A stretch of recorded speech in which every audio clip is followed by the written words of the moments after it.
Hello guys, welcome back to my channel. Good morning to all and I am here with another video. I hope कि तुम लोग अच्छे होंगे, मैं भी बहुत अच्छी हूँ और आई होप तुम लोग की पढ़ाई भी बहुत अच्छी चल रही होगी। ठीक है, और तुम्हें किसी भी तरह का डाउट है तो मुझे कमेंट सेक्शन में ज़रूर पूछो, मैं तुम्हें डेफिनेटली रिप्लाई करूंगी। ठीक है, तो आज हम लोग क्लास 12th फर्स्ट स्लाइड की बुक से पोम अमांडा पढ़ने वाले हैं। This is very interesting poem and this poem is about a girl and her conversation. Okay, so let's start. तुम लोग चैनल को सब्सक्राइब कर दो, वीडियोस लाइक कर दो, ठीक है, और प्लेलिस्ट जरूर चेकआउट करना और फ्रेंड्स को जरा वीडियो एक बार शेयर कर दो। Let me start reading the pome. Every child feels that she and he is controlled and instructed not to do one thing or another. You may feel that your freedom is curtailed. Write down some of the things you want to do, but your parents and elders don't allow you to do. To read the poem aloud from pairs, each reading alternate stanza, you are in for a surprise. ठीक है, तो ये जो है, ये blue वाला जो paragraph यहाँ पे दिया हुआ है, हम उसको पढ़ के इसका मतलब बताती हूँ मैं कि यहाँ पर एक लड़का या लड़की है, दोनों, मतलब एक लड़का है या एक लड़की है, दोनों में से कोई भी है। वो एक्सप्लेन यहाँ पे सिर्फ आपको ही और शी लिख के मेंशन कराया गया है।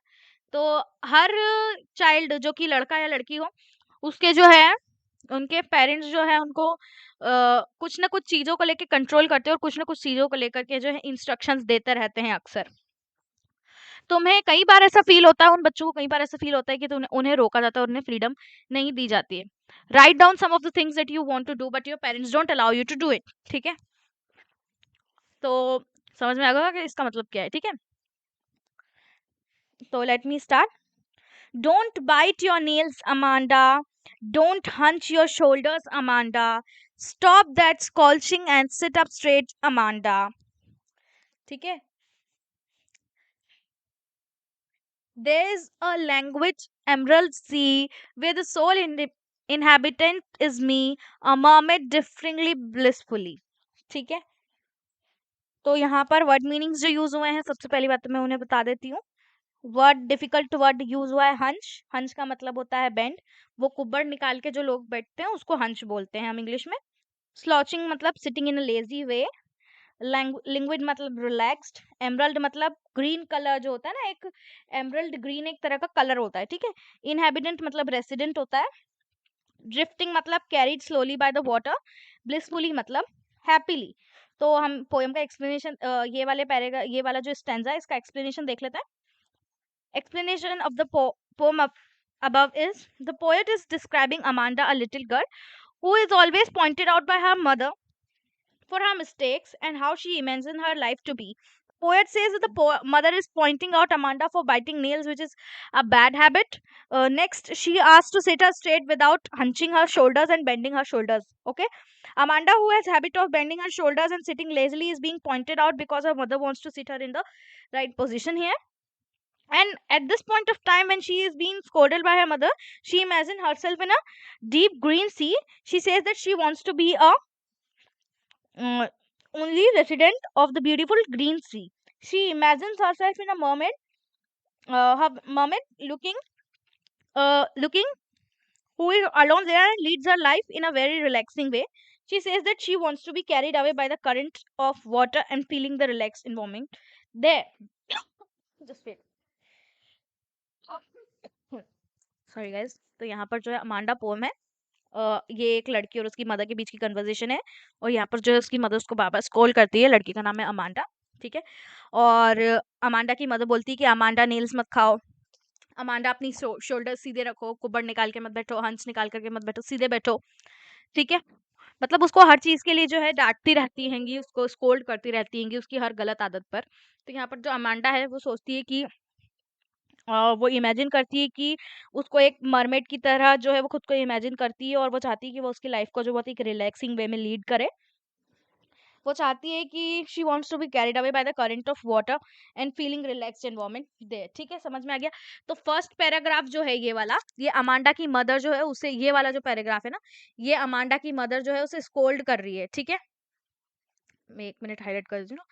ये वाले पैराग्राफ में, पिंक वाले पैराग्राफ में जो अमांडा की मदर है उसको जो है स्कोल्ड कर रही है, और नेक्स्ट वाले पैराग्राफ में, जस्ट नेक्स्ट वाले पैराग्राफ में जो अमांडा है, ये जो है उसकी इमेजिनेशन है। इमेजिनेशन है. Okay, next move, let's move to the second one. Did you finish your homework Amanda? Did you tidy your room, Amanda? I thought I told you to clean your shoes, Amanda. Am I an orphan roaming the streets in a patterns of dust with my hushed bare feet? The silence is golden, the freedom is sweet. तो यहाँ पर जो है फिर से वही कि ये वाला फर्स्ट पैरा फिर से अमांडा की मदर जो है उसे स्कोल्ड कर रही है. यहाँ पे मैं फिर से इसे पिंक कर देती हूँ. ठीक है, और यहाँ पर फिर जो अमांडा है उसकी इमेजिनेशन है. ओके, चलो. तो did you finish your homework? तो यहाँ पर जो है डिफिकल्ट वर्ड में पहले डिस्कस कर लेती हूँ. ऑर्फन का वर्ड यहाँ पर यूज हुआ है. The word orphan is used. Orphan का मतलब होता है a child who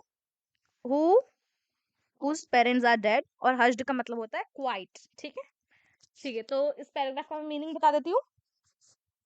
Here the poet's mother says that Amanda's mother is inquiring her about whether she has done her homework or not, and then she asks where she has cleaned her room, tied her room or not. ठीक है. Moreover, she also reminds her to clean her shoes. ठीक है. So here we can see that the mother is constantly asking her questions regarding her homework being done, or his room being cleaned up or not, or shoes being cleaned up or not. But on the other hand, while Amanda is listening to her mother's instructions, she imagines herself to be an orphan who is roaming in the streets. This means that she imagines if she would have been without parents, she would have walked freely in the street. She would have drawn designs on the soft dust with her uncovered feet very quietly. So we can see that she is opposite to her mother. Her mother wants to keep her everything neat and clean. Okay, but Amanda wants to play the dust with her bare feet. Moreover, she is fed up of those constant instructions from her mother, that she says silence in a golden, which means that silence very crucial and precious. She further shares that freedom is very sweet. Okay, this means she never feels free when she is with her mother. समझ में आ गया ना तुम लोगों को? The next paragraph is again Amanda's mother speaking to Amanda, scolding to Amanda. Okay, let me do it in pink one. Yes, so यहाँ पर फिर से अमांडा की मदर उसे फिर से टोकती है और एक बार फिर से स्कोल्ड करती है. तो लेट्स सी कि इस बार किस चीज के लिए उसे स्कोल्ड किया जा रहा है. Don't eat the chocolate Amanda, remember your acne Amanda, will you please look at me when I am speaking to you Amanda. Okay, तो उसकी मदर बोलती है कि वो चॉकलेट मत खाओ अमांडा, तुम्हें याद है ना, तुम्हें चॉकलेट खाने से तुम्हें एक्ने हो जाता है, तुम्हें पिंपल हो जाता है अमांडा, और किया जब मैं तुमसे बात कर रही हूँ तो लुक एट मी ना Amanda, where are you looking like. Okay, तो उसकी मदर जो इस तरीके से जो है उसको यहाँ पर जो है स्कोल्ड कर रही है. इसके बाद जो नेक्स्ट पैरा है फिर से अमांडा की जो इमेजिनेशन है वो हैगी, और let me mark in the blue one. या, I am Rapunzel, I have not a care. Life in a tower is tranquil and rare. I'll certainly never let down my bright hair. Okay? So यहाँ पर फिर से जो है difficult word में discuss कर देती हूँ. एक्ने का मतलब होता है pimples. Rapunzel, a girl with a fairy tale by Brothers Grimm. ठीक है, तुम लोगों को पता होगा रुपेंजिल जो है एक बहुत अच्छी स्टोरी है जिसमें यहाँ पर जो है एक बाबी टाइप की लड़की होती है, उसके बड़े बड़े जो है हेयर्स होते हैं. और ट्रैंकुल का मतलब यहाँ पर है काम एंड क्वाइट, और रेयर मतलब होता है अनकॉमन, जो कि हर किसी के पास ना हो.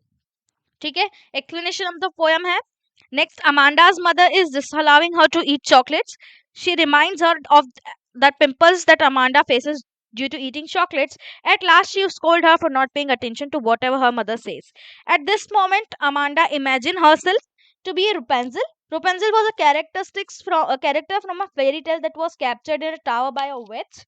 The witch used to climb the tower with the help of long hair of Rapunzel that were let down by her through the window. So now Amanda wants to be Rapunzel because she feels that the life in the tower would be peaceful and unusual. She thinks she will be free and live in a peaceful environment in the tower. She also confirms to herself that she will never let her hair down to anyone, so that could anyone come to her in the tower. Okay. Okay, so we have finished this stanza also. Now let me check with the last stanza. That is the last stanza. Again, her mother says something.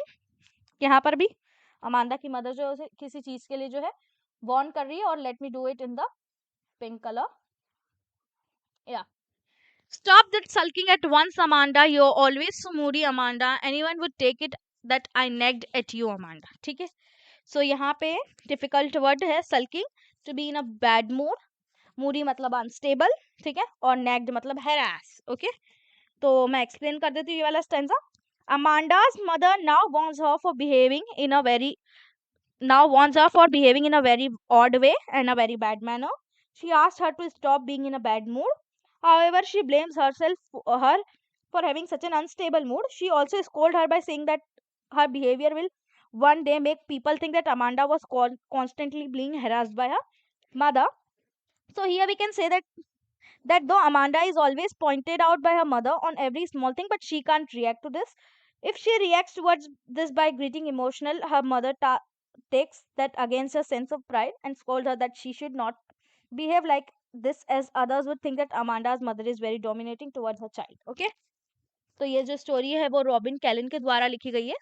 Okay, तो मैं first para जो है, जो कि Amanda और उसके mother की बीच की जो फर्स्ट पैरा में जो कन्वर्सेशन हुई और अमांडा की इमेजिनेशन है, मैं उसका तुम्हें जो है just wait. Okay, just wait for why, just wait, let me just see if I have been doing it or not. Okay, या तो जो फर्स्ट पैराग्राफ है मैं उसके लिटरेरी डिवाइस तुम्हारे साथ एक बार डिस्कस कर लेती हूँ. फर्स्ट पैरा जो है कहाँ से, डोंट बाइट योर नेल से लेकर के ड्रिफ्टिंग ब्लिसफुली तक, वहां पर जो है ये फर्स्ट स्टैंजा है हमारा. उसमें लिटरेरी डिवाइस फर्स्ट यूज हुआ है, एनाफोरा यूज हुआ है. डोंट बाइट, डोंट हंच, ठीक है, don't bite and don't hunch यहाँ पर जो है एनाफोरा का यूज बता रहा है. Repeated use of word starting the two or more lines, ठीक है. उसके बाद एजोनेंस का यूज हुआ है the sound of O, don't hunch your shoulders, ठीक है, डोंट हंच योर शोल्डर्स, ठीक है, डोंट हंच योर शोल्डर्स. ये वाली जो लाइन है हमारी, ये वाली लाइन को जो है रिफर कर रहा है यहाँ पे. उसके बाद राइम स्कीम यूज हुई है यहाँ पर, A B A C C, Amanda and Amanda, straight Amanda, see me blissfully. यहाँ पर जो वर्ड्स यूज हुए हैं Amanda Amanda, straight Amanda, see me and blissfully. तो यहाँ पर जो राइम स्कीम यूज हो रही है वो है A A A A B A, okay, then C C C. Okay, I hope कि तुम लोगों को राइम स्कीम समझ में आ गई होगी. मेटाफोर वर्ड यूज हुआ है, word emerald sea for green colour of sea being similar to the colour of emerald, ठीक है. एमरल्ड सी वर्ड यहाँ पर जो यूज हुआ है उसके बारे में बात करी गई है. रिपीटेशन वर्ड यूज हुआ है अमांडा का. उसके बाद मेटाफोर यूज हुआ है, तो वर्ड मेटाफोर तो मैं तुमको ऑलरेडी बता चुकी हूँ.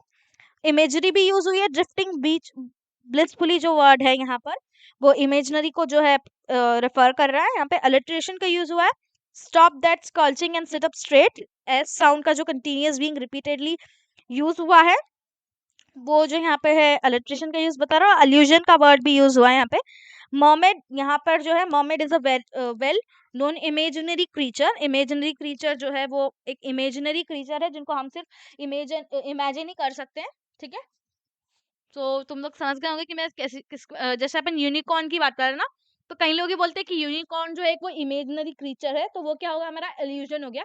तो सेम वे जो यहाँ पर जो मर्मेड है वो भी हमारा एक इमेजिनरी क्रीचर हो गया, इसलिए यहाँ पर लिटरेरी डिवाइस जो यूज हुआ है वो है इल्यूजन, ठीक है. उसके बाद सेकंड पैरा में चेक करते हैं हम लोग, सॉरी सेकंड स्टेंजा में, did you finish your homework से लेकर द फ्रीडम इज स्वीट तक जो है हमारा सेकंड स्टेंजा है. और जस्ट वेट, मैं तुम्हें इस चीज के भी लिटरेरी डिवाइस डिस्कस कर लेते हैं. यहाँ पर भी word literary device anaphora use हुआ है. The repeated use of a word at the starting of two or more lines. Did you finish and did you tide, ठीक है, did you finish and did you tidy your room. तो यहाँ पर जो है did you finish your homework and did you tide your room, did you tidy your room. तो यहाँ पर जो है एनाफोरा यूज हो रहा है. दो सेंटेंस के स्टार्टिंग में जो है सेम वर्ड यूज हो रहे हैं, इसलिए एनाफोरा जो यहाँ पे लिटरेरी डिवाइस यूज हुआ है. राइम स्कीम फिर से है A D E. Okay, rhyme scheme यहाँ पर है ए डी ई. ओके, तो ए डी ई कहाँ पे है, तो Amanda Amanda shoe and no just wait, हाँ, Amanda Amanda shoe and Amanda यहाँ पर जो हो गया A D A then street is E, okay, feet is E and sweet is E, okay. तो यहाँ पर जो राइम स्कीम यूज हुई है वो है AADAEEE, ओके। एजोनेंस का यूज हुआ है the sound of O, thought, told, you, your and shoe, okay. यहाँ पर जो वर्ड यूज हुए हैं यहाँ पे एजोनेंस का यूज हुआ है। Repetition of word again Amanda in this paragraph, the word of Amanda in each paragraph, each stanza gives you the literary device repetition, okay. Metaphor is used, silence is golden, silence is said to be the glorious, is glorious like golden color, okay। तो यहाँ पर metaphor भी use हुआ है। And freedom is sweet, freedom is said to be sweet in the taste, okay. तो यहाँ पर जो है मेटाफोर यूज हो गया है, हम लोगों ने चेकआउट कर लिया। Now let's move to the third paragraph, and the third paragraph is don't eat the chocolate Amanda, okay. तो यहाँ पर जो है, जस्ट वेट, हाँ। तो यहाँ पर लिटरेरी डिवाइस सबसे पहले बात तो अल्यूजन यूज हुआ, the use of famous fairy tale character Rapunzel. यहाँ पर राइम यूज हुई है, GAAFA, GGG, AAFA, and the next is GGG, care rare है, ओके। तो यहाँ पर जो राइम स्कीम यूज हो रही है वो यूज हो रही है AAFA and GGG, that is the word used here is Amanda, Amanda, you, Amanda, care rare है, okay। Assonance यहाँ पर यूज हुआ है, the use of vowel sound E and O, will you please look at me when I am speaking to you, okay। Did you got that what I'm saying? Will you please look at me when I'm speaking to you, यहाँ पर जो है assonance का use है, the use of vowel sound E and O, okay। Then again consonants का use हुआ है, the sound of R, okay। I, the sound of R in the sentence, I am Rapunzel, I am not a care, okay। I have not a care, ये वाले paragraph में, okay। I have not a care, okay। यहाँ पर जो है consonants का use हो रहा है, the sound of R, okay, R, ठीक है। दैट इज रिपीटेशन फिर से यूज हो रहा है, सेकंड फिर से थर्ड पैराग्राफ, थर्ड स्टैंजा में फिर से रिपीटेशन का यूज हो रहा है, the word Amanda is continuously repeated here, okay. Then the next and the last we would say the last para, I would say the last stanza, sorry. तो यहाँ पर जो लिटरेरी डिवाइसेस यूज हुआ है, यहाँ पर जो है अलिट्रेशन का यूज हुआ है, अलिट्रेशन का यूज हुआ है, stop that sulking, S sound is repeated eight the starting of closely placed words, ठीक है। और रिपीटेशन का यूज हुआ, the word of Amanda again here, 3 times the word Amanda is used here. Rhyme scheme again is AAHA, that is Amanda, Amanda, you and Amanda। तो यहाँ पर rhyme scheme use हो रहा है AAHA, ठीक है। और जो डिफिकल्ट वर्ड है यहाँ ऑलरेडी डिस्कस्ड है ग्लॉसरी में। लिंग्विड का मतलब होता है रिलैक्स, ड्रिफ्टिंग का मतलब होता है मूव स्लोली, पैटर्न का मतलब होता है मेक पैटर्न्स, ट्रायंगल का मतलब होता है काम या क्वाइट, ओके। और ये जो पोम है उनके जो राइटर उनका नाम है रॉबिन कैलन। आई होप कि तुम लोगों को वीडियो अच्छी लगी होगी। मैंने लिटरेरी डिवाइस डिस्कस अच्छे से करा, मैंने लास्ट में लिटरेरी डिवाइस डिस्कस करा, इसलिए तुम लोग पूरी वीडियोस देखना। तुम वीडियो जब तक चेकआउट नहीं करोगे तब तक तुम्हें जो है पोम बिल्कुल भी समझ में नहीं आएगा, और तुम्हें ये नहीं समझ में आएगा कि मैंने किस तरीके से तुमको एक्सप्लेनेशन दिया है। एक्सप्लेनेशन मेरा अंडरस्टैंडेबल है या नहीं है मुझे कमेंट सेक्शन में जरूर बताना। Thank you for watching, like share and subscribe to my channel, और प्लेलिस्ट जरा एक बार फटाफट शेयर कर दो अपने सभी फ्रेंड्स के साथ, ताकि उन लोगों को भी जो है हेल्प मिल जाए थोड़ा पढ़ने में। हर किसी की बोर्ड आ रही है, तो आई होप कि तुम लोगों को जो है मेरी वीडियो से बहुत हेल्प मिलने वाली है। Thank you for watching, like share and subscribe to my channel. मुझे कमेंट करके बताना कि तुमको पोम समझ में आई है नहीं आई है, और नेक्स्ट कौन सी क्लास की वीडियोस और प्लेलिस्ट तुम्हें अवेलेबल चाहिए मेरे चैनल में, वो मुझे कमेंट में बताना। Comment and subscribe.